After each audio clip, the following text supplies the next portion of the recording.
Update 46 is building up to be one of the biggest updates DSS3 has ever seen, and in this video I'll be going over everything that is currently planned to be added in Update 46. Please keep in mind that I will only be talking about the things that are listed on the Update 46 card on the official DSS3 developer roadmap Trello. If it is not on this card, I will not be talking about it. Also, please keep in mind that new things could still be added for this update even after I have made the video, and if for some reason arose, things could still be taken out. Lastly, I will only be giving a light overview of each vessel. Full in-depth reviews of each ship will be published once the update has been officially released. But I'm going to go ahead and talk about what is arguably DSS3's most anticipated ship ever, the Lusitania. The Lusitania was largely made by Saint Yogurt, with other developers assisting in smaller areas. The Lusitania will cost 30 million credits and will make the same amount of income per hour as the Ace-class Ro-Ro. And that brings up a topic I would like to discuss. No new ships will ever make more income than the Ace. The Lusitania finished in a round-the-world charter about 40 minutes faster than the Carpathia, so about an hour and 20-minute charter. The income per charter will be lower than the Carpathia, but because of Lucy's speed, she will make well more than the Carpathia. Lusitania will also have an animated rudder and working lifeboats. In addition to the base variant, she will also have 3 skins available to her. The first skin is the Sea Trial skin, which features her with orange funnels and a white bow. The Greyhound skin displays her in her wartime color scheme, with black funnels, a black bow, and gray superstructures. And the last skin, Mercy, displays her in a hospital livery. Though it is important to note that this is not a Mauritania skin. None of these skins will make any physical changes. The only thing they change is her livery. Here you can see me walking around the bridge, however this has since been updated and now looks like this.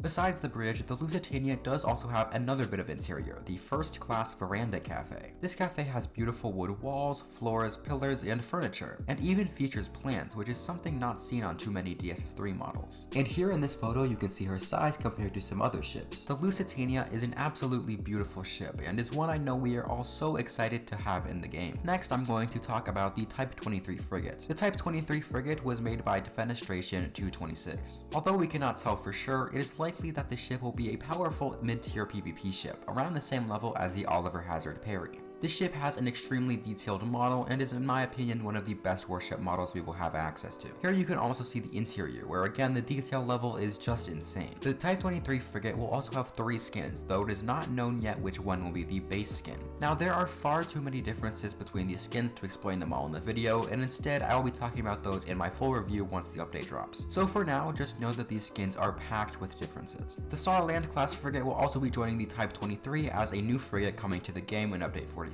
Again, it's hard to exactly tell where the ship will land in terms of its PvP capabilities in-game, however, it will likely be up there with the Iverhoedveld and the Zevenprovincen. This ship will most likely play a bigger defensive role than offensive, and it is expected to likely be the best air defense ship in the game. In addition to this update having a ton of new ships, this update will also bring many new remodels. And the first one I would like to go over is the Fitzgerald-class Laker remodel. This ship has been remodeled by Mr. Beckett and will replace the current version in-game. This remodel adds loads of new detail and even adds a new interior space. Here you can see what the forward superstructure's lounge looks like. And in these photos you can see a new interior space. And in these photos you can see what the bridge looks like.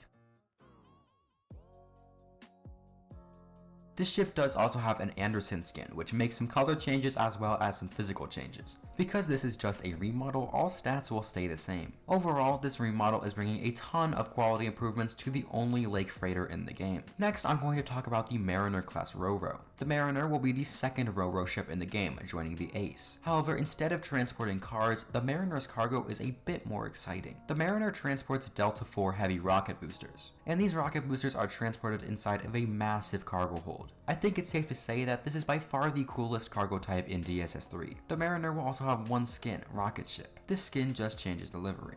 Coming in this update are the first 2 replenishment ships, as well as the brand new replenishment feature. First, I will go over the ships, and then I will explain how the new feature is expected to work towards the end of the video. The first replenishment ship is the Berlin-class AOR. This ship was made by Cold Oceanos. It will go 20.2 knots, presumably max upgraded, and it may cost the same as the second replenishment ship, the Amsterdam-class AOR. The Berlin has one skin, which changes the whole color below the waterline and also changes the deployables. Both versions have this brand new lifeboat, however one of the skins has an additional lifeboat that has a very unique appearance. The second replenishment ship coming in this update, as previously mentioned, is the Amsterdam-class AOR, which has also been made by Cold Oceanos. This ship will also have 2 new types of RHIB deployables, but I will talk about those later. Another remodel coming in this update is to the Skipjack-class SSN. This remodel has been made by Mikey Inspector, who is actually the same person who made the original model. This remodel brings many noticeable changes, but most notably on the interior. This remodel adds a long new hallway as well as a new room leading off of it. This update is only bringing one sailing vessel, and that being the J-class racing yacht. This racing yacht was made by Aerozine 50. This boat has beautiful sails and rigging, and somewhat surprisingly for its size, it does even have a tiny deployable. It does also appear that the J-class will have at least 2 skins. It's a bit hard to tell, but you can very clearly see that this version is not the same one as this version. But at the same time, you can see that these 2 photos are of very different models. The most notable difference is of course the seating area, but if you look around, the surroundings are also very different. So it seems there could be at least 3 different variants. This version does also have a covered up rib near the bow. There's also this photo that displays different and very unique sails, though it's not clear if this will be an additional skin. So overall, it's pretty hard to tell exactly how many skins the J-class will have, but I do believe it will have at least 2. This update is bringing 2 new submarines, the Valiant Churchill-class SSN and the Dreadnought-class SSN, though it should be noted that very little information is known about both. Both submarines were made by Mikey Inspector. Here's a look at what the exterior of the Churchill looks like, and here are multiple interior pictures. Here is what the exterior of the Dreadnought looks like, and here are a couple photos of the interior.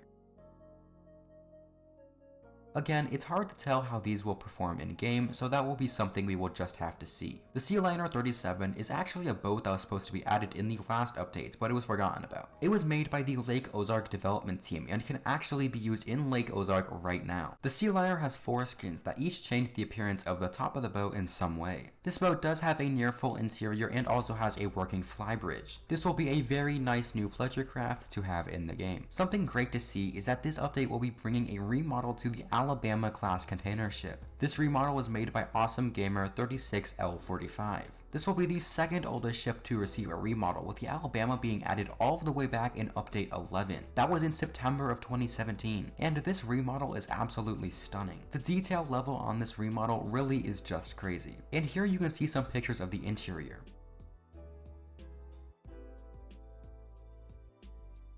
The Alabama will also still be keeping the 2 skins it has today. And coming with the remodel, the Alabama will even have a functional free-fall lifeboat. I am very excited about this. Overall, I'm very excited for this. The Alabama is one of the most used ships in the game, and at the same time has one of the most dated models in the game. This was a much needed and deserved remodel, and I am very excited to see it coming in the next updates. The next boat I will be talking about is the CB90-class Fast Assault Craft. This boat was made by The Drawing Dog and has 1 known skin. This skin adds the 120mm advanced mortar system, as well as make some other small appearance changes. Overall, this will be a very cool boat to have in the game, and it is something I am very excited for. The last proper boat and also the last remodel to be coming in this update is the Houseboat Remodel. This remodel was made by Fidget Stars and will be replacing the current Houseboat model. Earlier I mentioned that the Alabama was the second oldest vessel to be remodeled. Well, this is actually the number 1 oldest, being added all the way back in August of 2017 in update 9. Again, this is another boat that, to put it simply, became very dated. This update gives the Houseboat a much needed remodel and makes it look amazing. The last 3 things I would like to talk about are the 3 other RHIBS that are going to be coming to the game in update 46. The first one is the Pacific 24 Mark IV Fast Rescue Craft, and this will be found on the Type 23 frigate. However, this is no ordinary RHIB and actually has multiple awesome features not found on any other vessel. For starters, you can hide the seats by pressing T, and if you look closely, the wheel and throttle can both be seen moving and matching with what inputs you are giving. This is something that is super cool and will easily be my new favorite RHIB. The second new RHIB being added is the Frisk, made by Jorbunga and Cold Oceanos.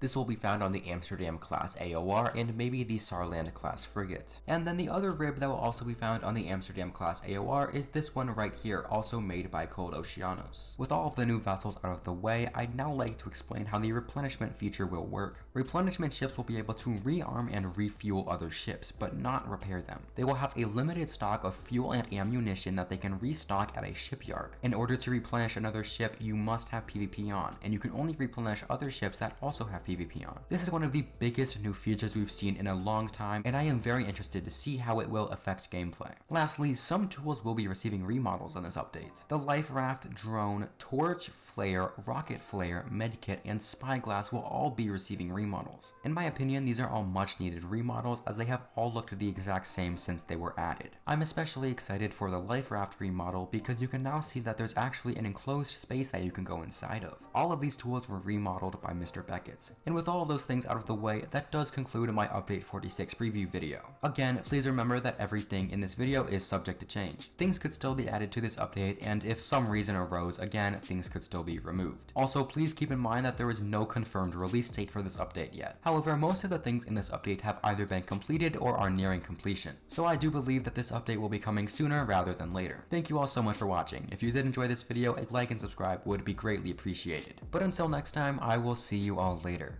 Bye.